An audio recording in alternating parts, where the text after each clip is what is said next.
चौपाई या चालीसा भी होगी? निश्चित तौर से होगी।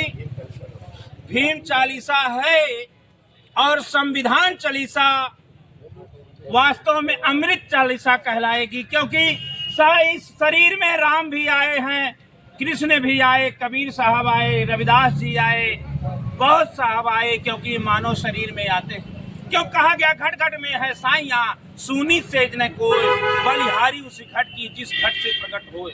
तो निश्चित तौर से ये इन्होंने जो रविदास जी कहे, जो कबीर साहब कहे, जो डॉक्टर राम मनोहर लोहिया, तमाम लोगों को जब दलित जाते थे तो पीछे झाड़ू मांगा जाता था, वोट देने का अधिकार नहीं था, पिछड़ों को कोई चुनाव लड़ने का और कहीं भी कोई कार्रवाई करने का अधिकार नहीं था, उन्हें पशु के समान रखा गया मानव जन्म मिलने के बाद। और भारत के संविधान के तहत आज वो व्यवस्था है, चाहे जो भी पिछड़ा हो, दलित हो, गरीब हो, मजदूर हो, आधी आबादी महिलाएं हो, आज पार्लियामेंट से लेकर विधानसभा से लेकर के ऊंचे आयोग से लेकर के और चांद तक अगर महिलाएं भी जा रही हैं, और अगर अयोध्या का भी मंदिर बन रहा है तो बाबा साहेब के संविधान के तहत।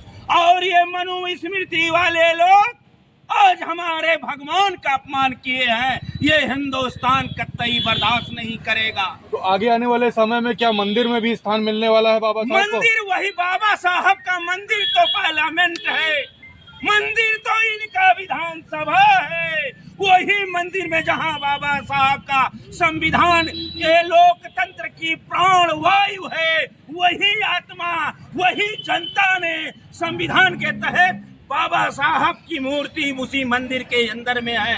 ये आप समझे देशवासी समझे, बाबा साहब का अलग से मंदिर नहीं है। बाबा साहब का मंदिर गरीब का घर का मंदिर है, पिछड़े के घर का मंदिर है, उसके स्कूल का मंदिर है कि कहां से पढ़ने जाएगा, अगर दलित है तो कैसे जाएगा पढ़ने, ये मंदिर है। ये समझें, इनकी तुलना करें और कबीर साहब की तुलना करें या कृष्ण भगवान ने उपदेश जो दिया है, अगर तुलना करेंगे देश की नहीं विदेश के विद्वानों, तो ये मालूम होगा कि ये भगवान परम अवतारी भगवान है और इनके कोई उपदेशक, इनके कोई संदेश देने वाला कोई है तो माननीय अखिलेश यादव। अखिलेश यादव ही इन्हें संविधान और पीडीए की रक्षा करते हुए भाजपा को आज अल्पमत में कर दिया और भारतीय जनता पार्टी घबरा गई और विधानसभा उत्तर प्रदेश से लेकर और पार्लियामेंट तक तानाशाही, हिटलर शाही, महापुरुषों का अपमान। अरे ये माँ शारदा, क्योंकि जब दिन जाने के आते हैं, अत्यंत आयु रह जाती है तो बुद्धि नियत उल्टी हो करके अहंकार के जल में बह जाती है। माँ शारदा सरस्वती ने अमित शाह के अंदर जो छल कपट का संघ का विधान है वो मुख से निकाल दिया। आज देश नहीं विश्व में पूरा थू-थू हो रही है, उनको माफी मांगना चाहिए, उनको माफी मांगना चाहिए। समाजवादी पार्टी के प्रदेश कार्यालय के बाहर मौजूद हूँ। देश के गृह मंत्री का सदन में जो बयान आया है कि आप लोग अंबेडकर की बात करते हैं, अगर इतना नाम भगवान का ले लेते तो 7 जन्मों को आपको स्वर्ग प्राप्त हो जाता है। लेकिन देखिए, सपा कार्यालय के बाहर डॉक्टर भीमराव अम्बेडकर की तस्वीर को रख के अगरबत्तियां जलाई जा रही हैं और हमारे बीच भानु प्रताप जी हैं, लोटाराम निषाद जी हैं। क्यों पूजा हो रही है? देश के तो गृह मंत्री ने कहा है कि आप लोग भगवान की पूजा करिए। इनकी पूजा करने से क्या भगवान की पूजा करेंगे तो 7 जन्मों का स्वर्ग प्राप्त होगा महाराज जी। घट घट में है साइया, सुनी सहज न कोई, बलिहारी उस घट की जिस घट से प्रकट हो।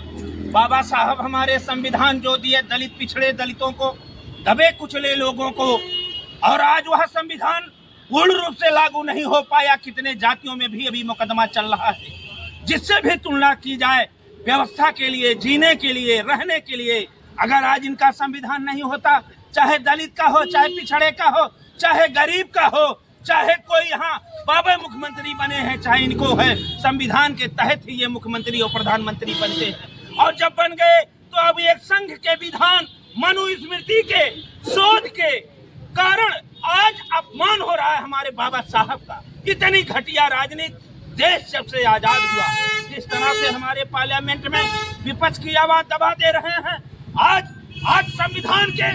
संविधान बदलने की बात इन लोग करते हैं। भगवान है, भगवान हमारे हैं, क्योंकि हर घट में 5 तत्व 3 लोक से ये शरीर बनी है। ये हमारे भगवान हैं। कबीर साहब की वाणी देखिए, तुलसीदास की देखिए। आप इनको भगवान कहते हैं, लेकिन देश के गृह मंत्री इतने बड़े पद पर बैठे, वो तो कहते हैं भगवान को मानिए, इनको मानने से क्या? जब दिन जाने के आते हैं, अत्यंत आयु रह जाती है, तो बुद्ध नियत उल्टी होकर के अहंकार के जल में बह जाती। यही बात तो रावण कहा था, आप लोग हमारे साथ रहो, हम स्वर्ग तक सीढ़ी लगा देंगे। अरे बाबा अमित शाह जी, स्वर्ग इन्होंने गरीबों के घर में स्वर्ग दे दिया। ये जीते जात साक्षात शरीर जिसे आप पशु बनाए थे, मनुस्मृति के तहत उन्हें चलने का अधिकार नहीं था, पढ़ने का अधिकार नहीं था, आधी आबादी महिला को शिक्षा लेने का अधिकार नहीं था। बाबा साहब के संविधान के तहत आज अगर महिलाएं चांद पे जा रही हैं, आज अगर लोग पार्लियामेंट से लेके विधानसभा में जा रहे हैं, और पिछड़े के लोग, चाहे आप भाजपा में भी हो, चाहे सपा में हो, कांग्रेस में, बसपा में हो, आपका डीएनए क्यों नहीं जागता? पिछड़े के सांसद, दलित एकजुट हो जाओ, नहीं तो आप गुलामी कर रहे हो। आने वाली पीढ़ी आपकी गुलाम हो जाएगी। इसलिए जिसने हमें दिया संविधान वही हमारा है भगवान। अब अखिलेश यादव जिंदाबाद, जिसने संविधान बनाने वाले को माना भगवान।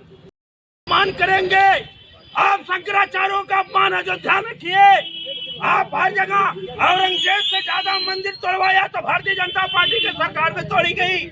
आप इस समय फिर संविधान बनाने वाले बाबा साहब का अपमान किए, तब हमसे रहा नहीं गया।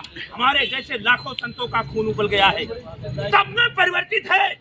और संदेश देने के लिए कि अगर कोई तथ्य कर ले, आपके चैनल के माध्यम से चैलेंज है मेरा, आकर के कहीं भी डिस्कस कर ले। इन्होंने व्यवस्था की बात की है, कृष्ण भगवान भी यही उपदेश दिए हैं, राम भी दिए हैं, कबीर भी दिए हैं, रविदास जी दिए हैं, बौद्ध जी दिए, विश्व के सभी धर्म गुरुओं ने यही मानवता इंसानियत की बात की है।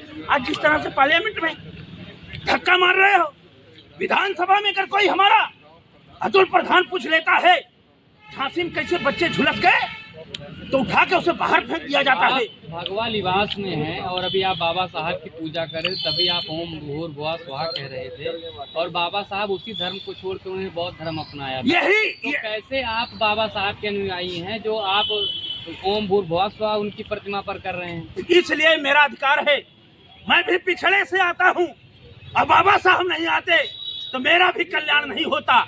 और जो सामान्य से भी हैं वो बाबा साहेब के, और इसलिए भगवा में आया। भगवा पहन के भाजपा ठग रही है, भगवा पहन करके रावण भी आया था, सीता का हरण कर लिया। वैसे भगवा पहन के ये लोग देश की जनता को आप भी ठगने और हरण ठगने नहीं, ये भगवा पहन के मैं आया हूँ कि ठगने वाले से सावधान हो जाओ, और जिसने संविधान दिया है उसके संविधान को बचाओ, नहीं तो आने वाली पीढ़ी फिर गुलाम होगी। क्योंकि ये मनुस्मृति लगाना चाहते हैं। एक तरफ हिंदू राष्ट्र की वकालत हो रहा है, एक तरफ भीड़ जुटा रहे हो, दूसरे सब तरफ आप झूठी कसम खाते हो। जब बात आती है तो आप नेहरू की बात करते हो। तो इस समय एक ही नेता है संविधान की बचाने का, और पीडीए का जो नीच से बनाया है, जिसका काम बोलता है अखिलेश यादव। अखिलेश जी ने कहे कि संविधान बनाने वाले हमारे भगवान हैं, इनकी भी पूजा होती है। तो मैं समाजवादी हूँ, क्योंकि गीता कहे, कुरान कहे, पीर कहे, पैगंबर कहे, राम कहे, कृष्ण कहे, बौद्ध जी कहे, और जो आपने कहा बाबा साहब ने भी कहा है कि विश्व का सबसे बड़ा धर्म है इंसानियत और मानवता। इंसानियत मानवता को अगर कोरोना के वैक्सीन से ठगा, थाली से ठगा, बीप कंपनी बताइए, आप गेरुआ की बात की है। अपने मंदिर में पूजा नहीं की बाबा साहब, यही मेरा मंदिर ये है। पर आ गए आप। मेरा मंदिर शरीर है, इसमें देवता है, और जो बोल रहे हैं, जो श्वासा चल रही, श्वासा हम जपते हैं, हमारे अंदर ही राम विराजमान होते हैं। अगर घट में राम नहीं, अगर हम अपने शरीर को मंदिर नहीं बनाए तो मंदिर में जाने से क्या फायदा? घट के अंदर ही मिलते हैं राम। झूठे जय श्री राम कहने से क्या फायदा? व्यवस्था चेंज होगी। व्यवस्था जब चेंज होगी, और ये लोग संविधान बदलना चाह रहे हैं, इसलिए हम लोगों को जागना पड़ा है और जगाएंगे। निरंतर डोर टू डोर चलेंगे संविधान बचाने के लिए, अपने देश में अमन चमन कायम करने के लिए। ये हिंदू मुसलमान पे राजनीति करने वालों को उखाड़ के फेंकेंगे। अखिलेश यादव जिंदाबाद बोल के उत्तर प्रदेश तो जीतेंगे, दिल्ली में भी अपना झंडा फहराएंगे।